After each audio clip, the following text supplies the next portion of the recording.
Our first keynote speaker is Kenichiro Sasae, President of the Japan Institute of International Affairs and former Ambassador of Japan to the United States.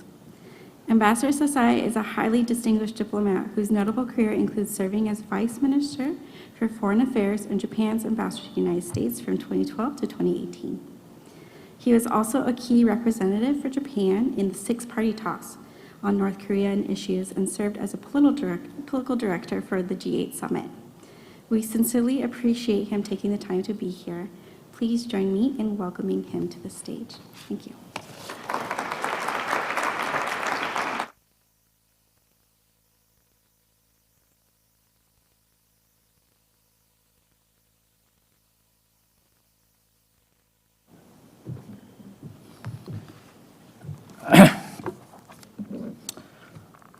Distinguished guests, dear friends, ladies and gentlemen, good afternoon. I'm very fortunate to be able to be here today. It is a great honor to join you at this symposium on the future of U.S.-Japan exchanges. It is always wonderful to see my best friends here. First of all, I'd like to thank President Shukuri to call me and asking me to be a part of this very important meeting. Thank you very much. And I'm also glad to see Ambassador Yamada is doing great. Every time I see you on TV from Tokyo, I feel that you are doing great. Not simply sitting behind the Prime Minister and also, the Trade Minister and so forth. I know that how hard you are working behind the scene. I'm grateful to that. Of course, there are many other friends here, American and Japanese, like Mr. Carton, who will be speaking after me. For many years, we have been working together to make Japan-US relationship better and great. And also there are many Americans I met today. Frank Giannuzzi, where are you? Right? Yeah, great, great. And also like, Doden-san, Miss Garrett, and Jessica, where are you? Yeah, right. And Kazuya-san too, right? There are many others, but if you continue to name these people, it's the end of the speech, so I can't do it. But seeing so familiar faces here on both sides of the Pacific remind me that the strongest bridges between our nations are not made of steel or concrete, but of people, trust, and shared stories. Over the past few years, we have been through a period of distance, a kind of distance, physical and emotional, which is brought about by pandemic and uncertainties around us in the world. However, we have emerged with renewed appreciations for what a connection truly means.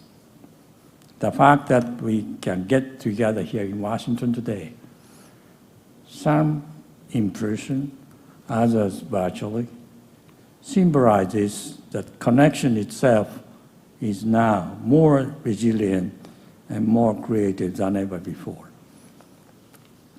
The transport sector, Mr. Shukuri is expert. I'm not expert on transport, but I know that which once defined infrastructure, now defined interdependence. Each flight that connects Haneda and Dallas, I flew this morning. It's connection of the people. Each ship that carries goods across the Pacific each satellite beam that transmit our words in real time. These are acts of diplomacy in motion. Behind every plane, every container, there are people. People are doing all the things. Engineers, pilots, students, travelers, each contributing to the unseen web of cooperation between the two nations. Our bilateral relationship is not defined by the challenges of the past, but by our shared capacity for reinvention. Even political changes, whichever administration is in the office, offer opportunity for renewal. Recent emphasis in the United States on innovation and infrastructure opens a new avenue for collaboration in sustainable transport, smart cities, and digital communications. These are the fields where Japan and the United States can learn from each other's strengths. The foundation of this partnership is not a policy. It is people. It is human beings. A program such as Fulbright, Mansfield Foundation, JCIE, the JET program, Sister City Relationship, I can't count them all. There are a lot of people representing these institutions here. They have produced not only professionals, but lifelong friendships. One former JET participant told me once, at first, I thought I was there to teach English. But in the end, Japan taught me how to listen. Possibly Japanese are listening too much sometimes. But learning each other something. Japanese learn from American how to make yourself more visible or pushing ahead. So that, I believe, capture the essence of exchanges. When I was ambassador here in Washington, people often told me, the U.S.-Japan relationship is like a long marriage. Sometimes you argue, but you always go home together. I used to reply, but in our case, we even share the same car, and sometimes Japan drives. Now that Japan finally, or for the first time, has its first woman prime minister, I might say, and these days, Japan, especially she, Prime Minister Takaichi, is driving with confidence. That's great to see. As Ambassador Yamada eloquently talked about how she's doing great. As a Japanese citizen, it's nice to see a leader doing great. But of course, there are times when they are not doing good. But it's politics. But today is not a place to talk about politics. I would like to talk more about exchanges in human beings and connection. That is the power of local ties.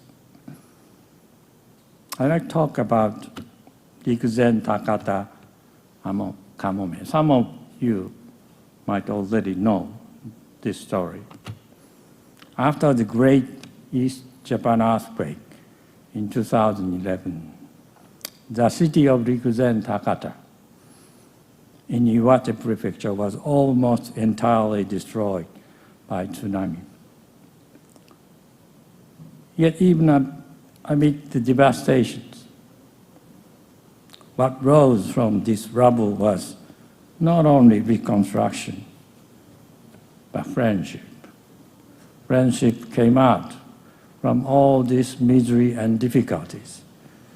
One of the most moving stories began with a small fishing boat that drifted across the Pacific and washed ashore in Crescent City, California.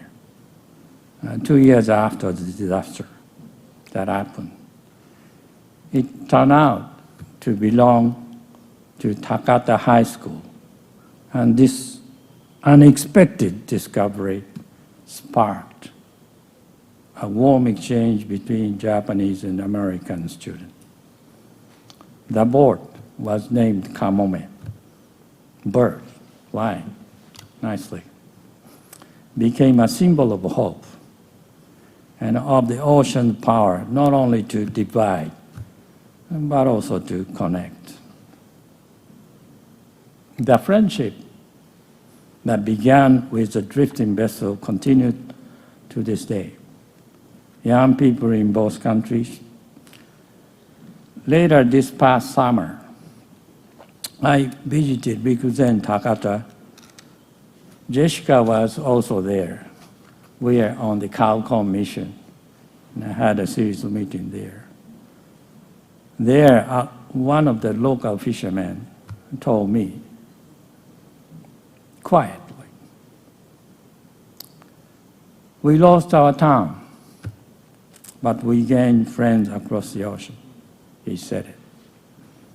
That spirit also lives on in the miracle pine, some of you might know, the single tree that survived the tsunami and became a global symbol of resilience and hope.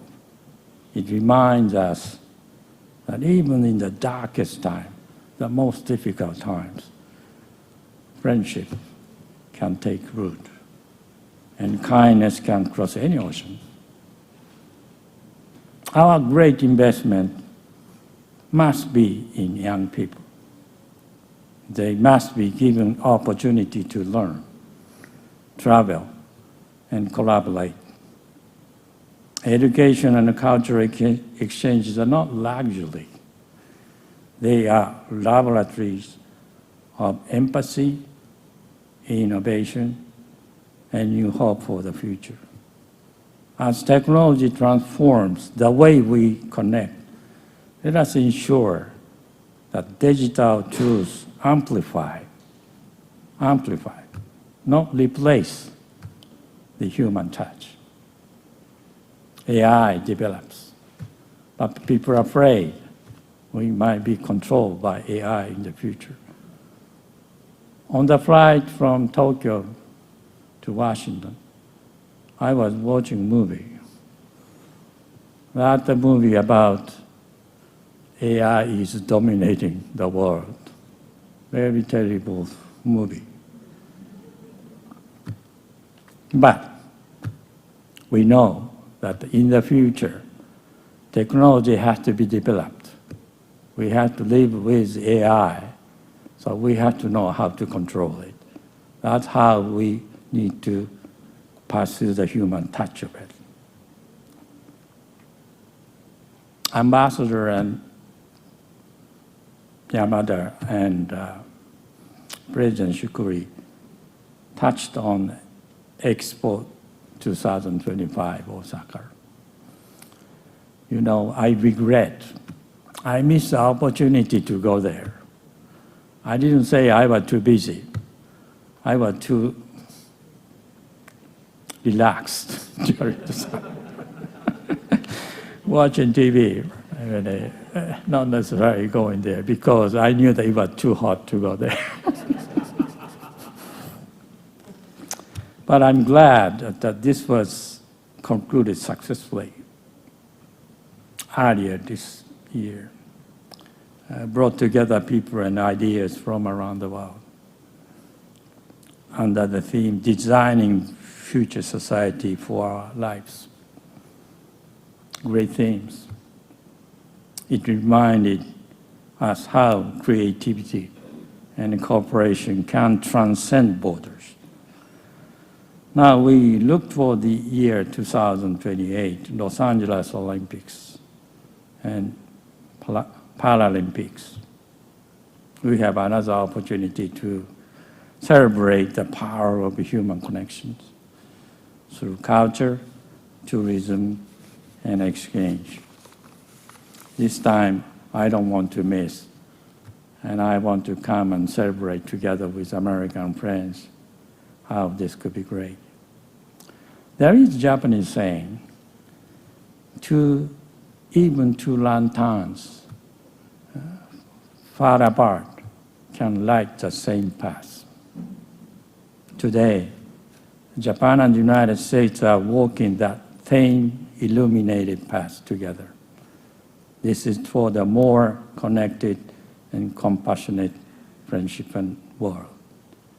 And I'm sure we will continue to do so amid the global challenges and uncertainties around us lying ahead. Thank you very much.